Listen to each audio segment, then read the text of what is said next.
याला तुडवा. हत्तीच्या पायाखाली तुडवण्यात येतात, काही होत नाही, पुन्हा परत येतो. याला कारागृहामध्ये टाका. प्रल्हादाला कारागृहामध्ये टाकतात, तरी सुद्धा याला काही होत नाही. उपाशी तापासी ठेवतात. वैकुंठातील माता लक्ष्मी पंचपक्वानाचं भोजन घेऊन येते. याला काळा काळा विषारी साप काय सोडतात.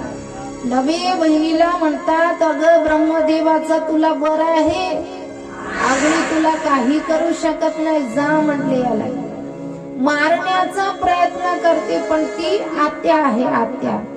आत्या भाच्याचंही चांगलं विचार करत असते. त्या आत्याच्या अंगावरती दिली होती ब्रह्मदेवानी चादर, ती चादर प्रल्हादाच्या अंगावर टाकते.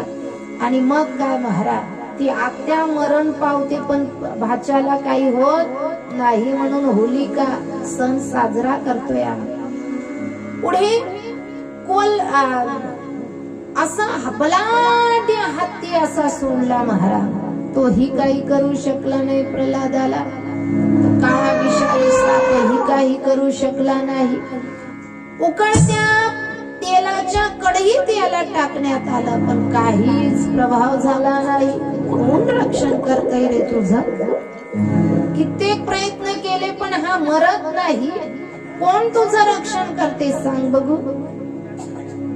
त्या प्रल्हादाला विचारतात, तर म्हणतात, देव माझं रक्षण करतोय, भगवान नारायण माझं रक्षण करतोय. बाबा, जो तुमचं करतोय माझं तुम्हाला देव म्हणणार नाही ना? अहो बाबा, तुम्ही माझी पिता आहात, या राज्याचे राजा आहात, पण सृष्टी रचयिता पालनहार आपण नाही. म्हणतात, तू मला देव मानत नाही ना?